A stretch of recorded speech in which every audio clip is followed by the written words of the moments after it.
There were 13 lipstick-stained wine glasses on our kitchen counter when I got home. I counted them before I even took off my shoes. That's the kind of guy I am. Pathetic, maybe, but detailed. Obsessively so. And no, Maureen didn't clean up after her cousin's bachelorette party. That's not her thing. Let the night breathe, she always says. Like the mess is part of the memory. I stood there staring at those glasses, wondering which one she drank from. Was it the one with the pink ring around the rim? The one with the melted ice cubes? Was she holding it when she told that story I wasn't supposed to hear? Because here's the thing. Maureen forgot to disconnect the Bluetooth speaker in the living room, and her phone was still paired. So when her friends started the fun little couple test, and they all laughed like drunk witches around a digital bonfire, it streamed straight into my ears. I didn't mean to eavesdrop. I swear I didn't. I was just trying to play music when suddenly I heard her voice say, "Okay, question 6. If you could go back in time and date your ex instead of your husband, would you?" There was a pause. Laughter. Someone said, "Oh my God, Maureen," like she'd made a face. And then she answered. I wish I could unhear that answer. I mean, do I have to be honest? Another wave of laughter. And then, from someone else, her best friend, probably.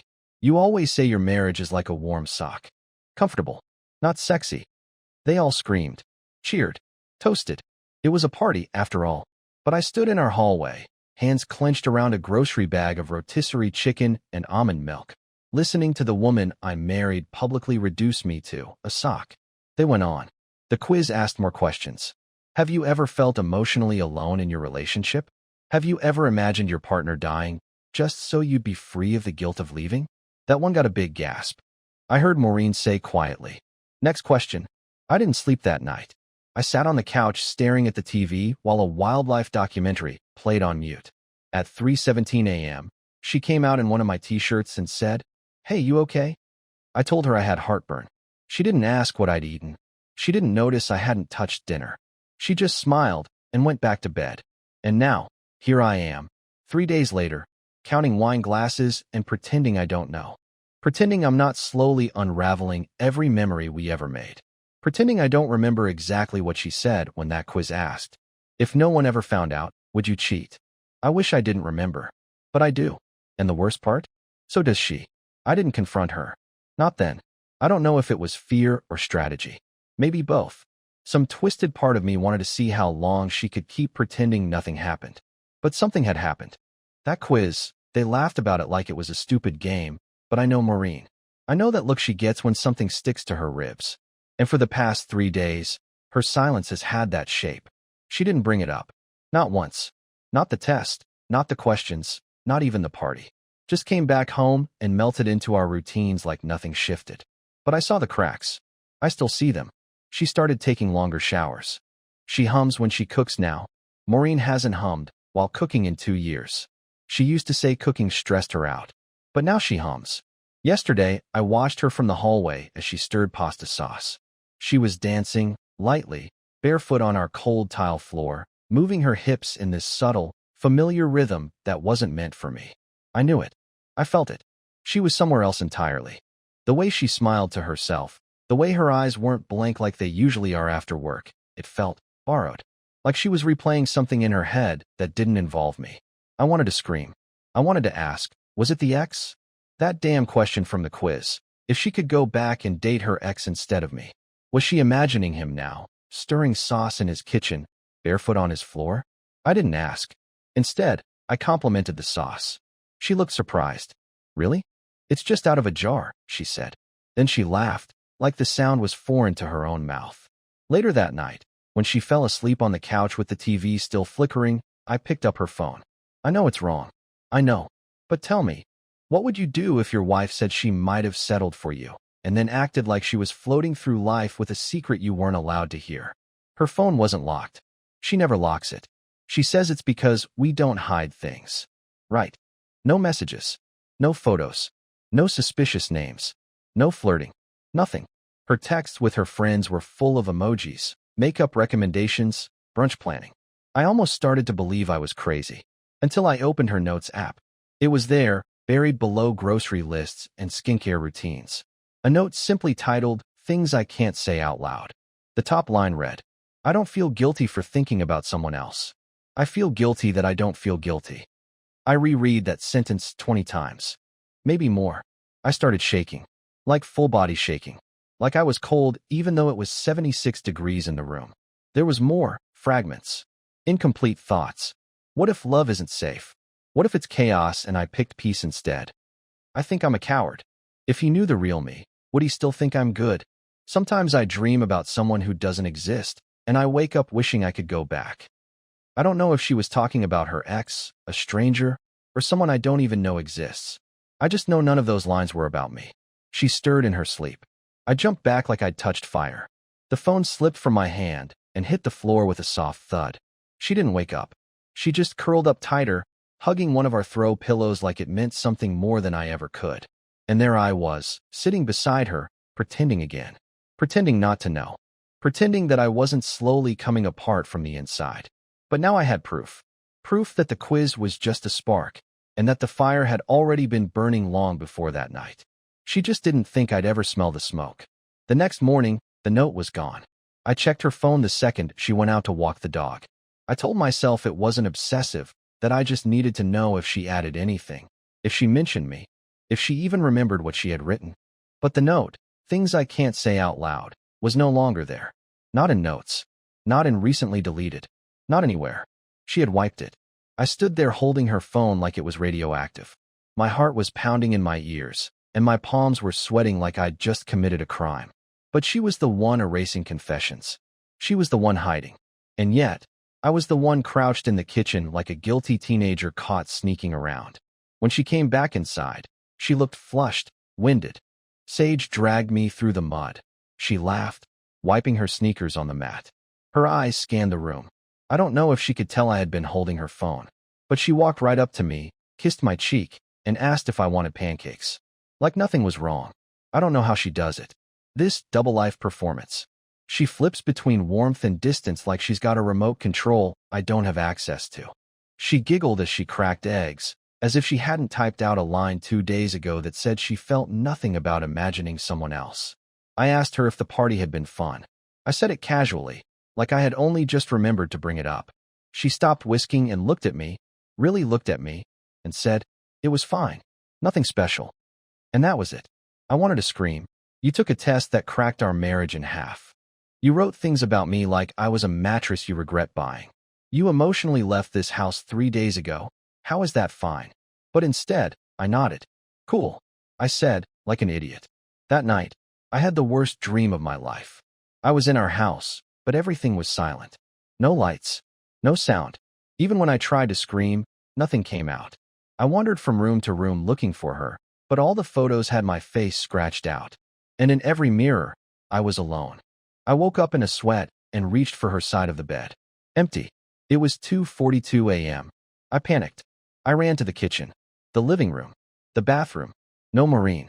Finally, I found her outside, sitting on the patio in the dark, wearing my hoodie, scrolling her phone with the screen brightness down so low I could barely see her face.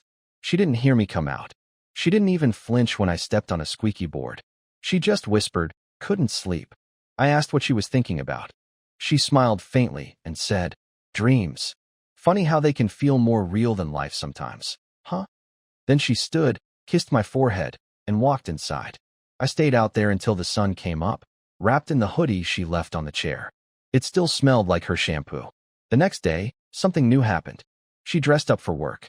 Not just a little makeup, dressed up. I mean blouse tucked in, lipstick I hadn't seen in a year, perfume she used to wear when we first started dating. I asked if she had a meeting or something. "Nope," she chirped, grabbing her keys. "Just wanted to feel good today." Then she winked. Winked. I stood in the doorway watching her drive away, gripping my coffee so tight my hand hurt. I waited 30 minutes before I finally did what I told myself I wouldn't do. I called her job. Reception answered. Said she hadn't clocked in yet. It was already 9:40 a.m. I didn't leave a message. I just hung up, sat on the couch, and stared at the front door. The problem wasn't that she didn't go to work. The problem was, I wasn't surprised. And that terrified me more than anything else so far. It was almost noon when I decided to drive to her office. I told myself it was just to check, just to ease my mind.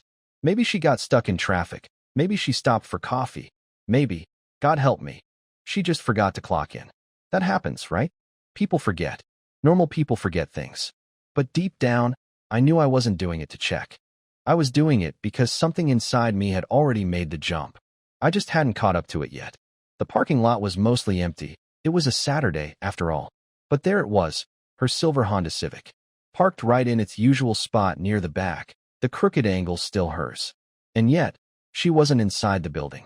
I waited, sat in my car with the engine running, pretending to scroll my phone. 5 minutes passed, then 10, then 20. At one point, I actually walked inside. Made some excuse about forgetting my wife's lunch and needing to drop it off. The woman at the front desk, Janine, I think, blinked at me and said, "Oh, I didn't know Maureen was coming in today." "She's here," I said, my voice too quick. "Her car's outside." Janine leaned over and glanced out the window. "Huh, maybe she's grabbing something from the storage room?" I nodded and thanked her, pretending that explanation worked for me.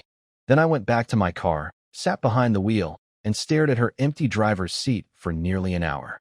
No movement, no Maureen, just her car, parked and still and perfectly indifferent to the storm it had stirred inside my chest. I didn't call her. I didn't text.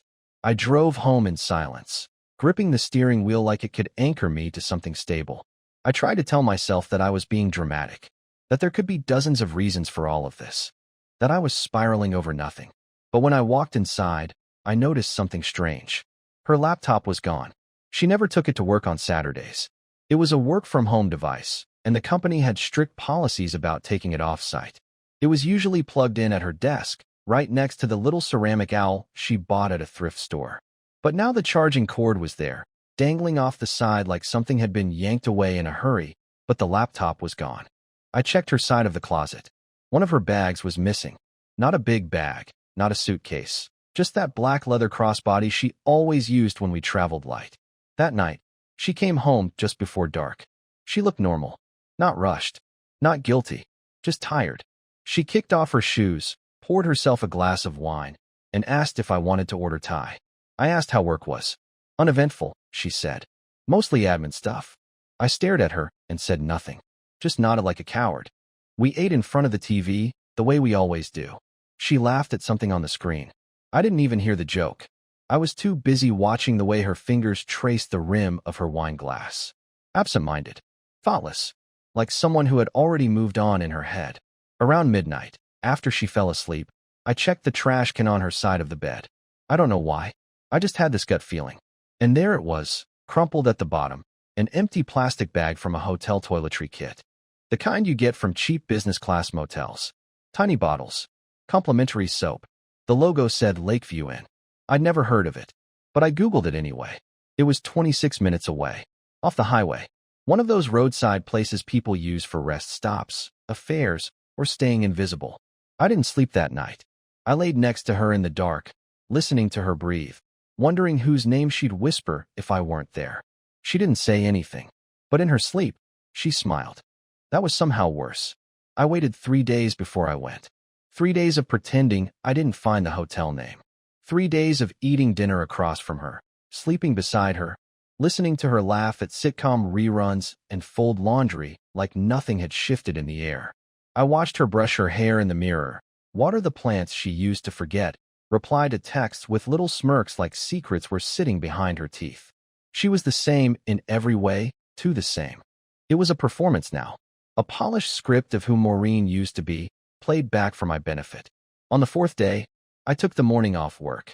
I told her I had a dentist appointment. She didn't even ask which one, just kissed my cheek and said, "Don't forget to floss this time." Like we were still that couple, still light, still whole. She closed the door behind her with a breezy wave, like nothing inside her had rotted. Lakeview Inn was exactly what you'd imagine. A single-floor roadside motel with a flickering neon sign, cracked asphalt, and cigarette butts lining the parking lot like breadcrumbs from broken people. There were maybe 8 rooms total, all with identical white doors and rusty mail slots. A vending machine buzzed near the front office. Someone's muffled TV played from room 3. I walked in with no plan, just a racing heart and a printout of Maureen's company calendar in my glove box, an old copy she left on the desk weeks ago, where someone had circled Saturday with a blue pen and written off-site client work. Except she worked in HR. She didn't have off-site clients. The woman at the front desk looked up from her soap opera and barely blinked when I asked, "Hi. I think my wife might have stayed here recently. She lost something, and I was hoping I could check." Name: Maureen Velt. She tapped the keyboard. I prayed she'd say no, that it would be a coincidence, that I was insane and needed help. Instead, she squinted at the screen and said, "Checked in Saturday, out Sunday. Room 6. I felt my stomach drop. Did she check in alone? I asked, the words coming out like broken glass. The woman raised an eyebrow. You said you were her husband? I am. She tilted her head slowly, then said, "Sir, maybe you should talk to her about that." My hands shook the whole drive home. I wanted to scream, cry, vomit something. But all I could do was hold the steering wheel and count the highway exits, like each number could somehow rewind what I'd just heard. I didn't go to work. I didn't eat. I didn't even turn on the lights when I got back. I just sat on the couch in the dark, phone in my lap, staring at her contact photo. I didn't text her. I didn't call. She came home at 6 sharp, just like always. Walked in with a bag of groceries and a cheerful, "You'll never believe what Cheryl said in the team chat today." She smiled, unpacked, kissed me on the forehead. I said nothing. She didn't notice. Later that night, when she showered, I opened her laptop. She had recently cleared her browser history, something she never did. But she forgot one thing, her downloads folder. Sitting right there, unzipped, was a folder titled Weekend Docs. Inside were scanned receipts, restaurant orders, a reservation confirmation for room 6 at Lakeview under a different name. The name wasn't hers. It was a man's, a name I didn't recognize. And there it was, plain as daylight, the truth I hadn't wanted. A name, a signature, a timestamp, all wrapped in hotel-branded PDF files. The file names were so neat, so precise, like she wanted to remember it all. I closed the laptop, heart pounding, mind spinning in 1,000 directions. But the loudest thought, the one that pushed through the fog, wasn't anger. It was shame, because I still hadn't asked her. I still hadn't said a word. I was too scared of the answer. Too scared of confirming that I had become a ghost in my own marriage. Too scared to hear her say, it wasn't a mistake. And maybe worst of all, I knew I'd still eat breakfast with her tomorrow. Pretending. Because that's what I was now. Just a man pretending he hadn't already been replaced. Sunday morning, I made her breakfast. 2 eggs, over medium. Toast with the crusts cut off. Black coffee with just a drop of oat milk. It's how she likes it, how she's always liked it. And she looked at me with those same warm eyes when I slid the plate in front of her like everything was still exactly the same. You're sweet, she said, smiling like a wife in a toothpaste commercial. I watched her eat, watched her chew slowly while scrolling her phone with her free hand. I nodded, said at the right moments, even asked if she wanted another slice. She didn't, but she kissed me again on the way out, her lips brushing against mine like she was proud of me for still being hers. She left at 11:06. By 11:08, I was copying everything. The hotel receipts, the fake name, the booking confirmation, the Wi-Fi login screenshot she had downloaded and forgotten to delete. I transferred it all to a flash drive, something I hadn't used in years but found in the back of our junk drawer, buried beneath dead batteries and souvenir magnets. Then I did something I hadn't done in almost a decade. I opened her old email account, the one she used when we first met. The one tied to college newsletters and expired coupons and forgotten things. She hadn't deleted it. Hadn't changed the password, either. It was still the same one she used for everything back then. The name of her childhood cat and the year we started dating. There were only 5 emails in the inbox from the past month.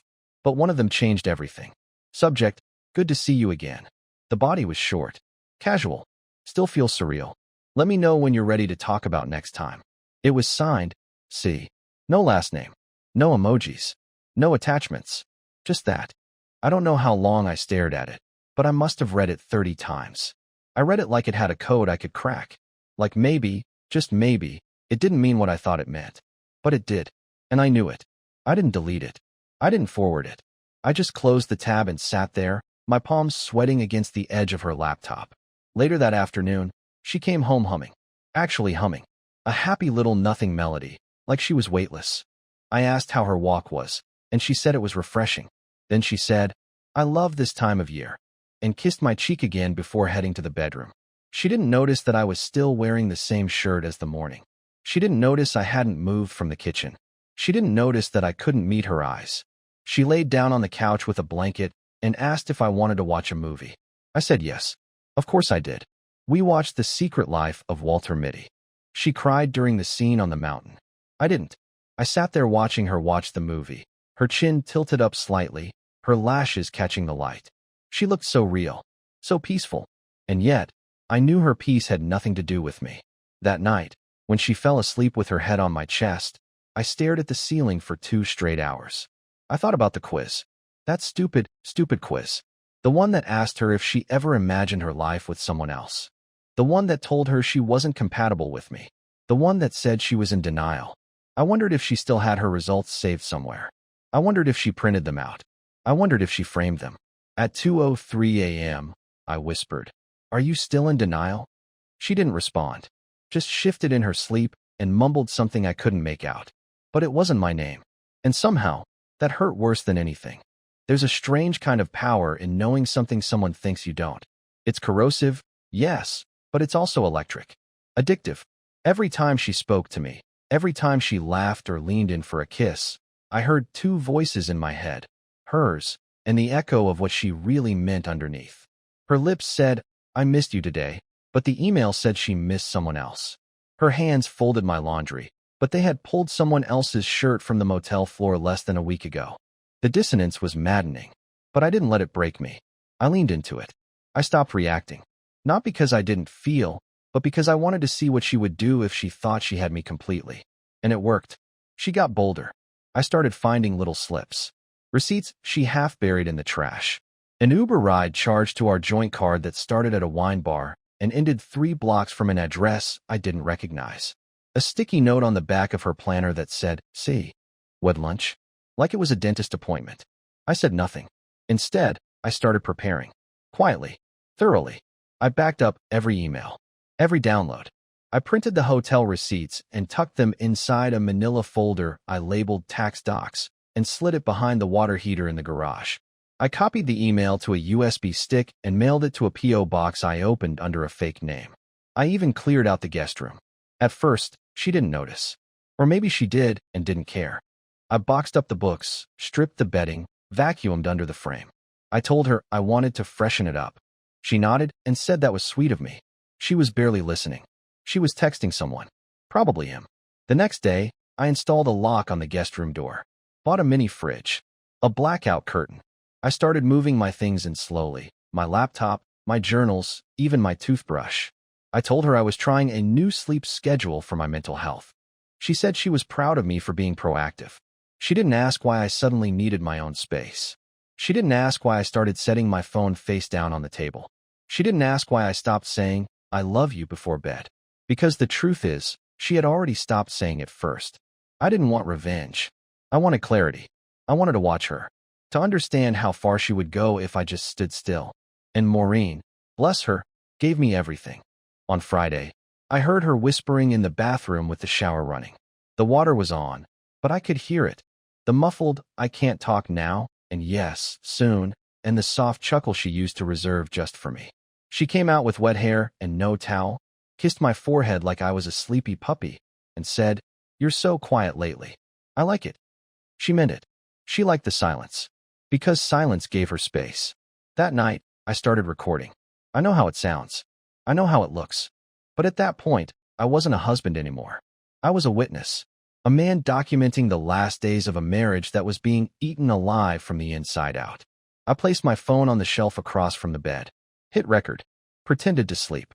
At 2:17 a.m., she got up. I heard the creak of the floorboards, the soft shuffle of her socks, the click of her laptop opening. Her fingers tapped keys for 6 minutes. Then silence. Then a sigh. Then laughter. Quiet. Soft. Intimate. Followed by the words, "I don't know how much longer I can keep this up." She wasn't talking to me. She wasn't thinking about me. She was confessing to someone through a glowing screen. Someone whose name I still didn't know fully, just the cursed letter C. Someone she would follow if the ground under our house gave way tomorrow. Someone she probably dreamed of while lying next to me, head resting on the chest of a man who stopped being her husband weeks ago. The next morning, she brought me coffee in bed. I've been thinking, she said, brushing my hair back with her fingers. Maybe we should take a little trip. Just the two of us. Reconnect. I blinked at her. I almost laughed. But I didn't. I smiled and said, I'd love that. Because now I had everything I needed. And she didn't even realize she'd already lost. We never took that trip. I let her plan it. Let her pick the Airbnb with the ocean view, the one with the overpriced cleaning fee and a hammock overlooking the cliffs. She picked out matching swimsuits for us. Even laughed when she added them to the cart. We used to do stupid stuff like this all the time, she said, her voice nostalgic. Remember how fun we used to be? I nodded. I remembered. I remembered her dancing barefoot in the kitchen years ago because the power went out and we made sandwiches by candlelight. I remembered how she used to draw little hearts in the steam on the bathroom mirror. I remembered the woman who once said, "You're the safest place I've ever known." And for a long time, I thought that was love. But I realized something. Being someone's safe place only matters when they're not secretly trying to escape. The day before the trip, I left. I didn't yell. I didn't call her out. I didn't break things or send dramatic texts or leave notes with poetic one-liners. I just packed. Quietly. Carefully. I took only what was mine. Left the rest. I left the photos in their frames, the coffee mug she loved, the sweater she always borrowed. Let her have it all. Because I wasn't trying to take revenge. I was taking back myself. She texted me that night. Just one word. Where? I didn't reply. She called twice. I let it ring. Then, at 2:08 a.m., she sent a final message. Is this it? Yes. That was it. That was the end of pretending. The end of being the husband she could emotionally abandon while still expecting loyalty. The end of brushing away red flags because I was too afraid of being alone. And you know what? Alone turned out to be the best thing that ever happened to me. The silence that once felt like drowning suddenly became peace. The bed that once felt cold felt mine. I didn't have to flinch when her phone buzzed. I didn't have to decode every smile. I didn't have to make coffee for someone who only ever looked past me. I made new routines. I started painting again, something I gave up years ago because she said the smell of acrylics gave her headaches. I called friends I hadn't talked to in months. I ran a mile for the first time in years and didn't stop halfway. I started sleeping through the night. I didn't just move out of the house. I moved out of the version of myself that settled. And Maureen? She sent one more message, 2 weeks later. It just said, I'm sorry. I believe she meant it. But some things, once broken, aren't meant to be repaired. They're meant to be released. It's been 6 months now. I don't hate her. I don't miss her. I don't even replay the quiz in my head anymore. Because somewhere along the way, I stopped needing answers and started building a life that didn't require permission to be mine.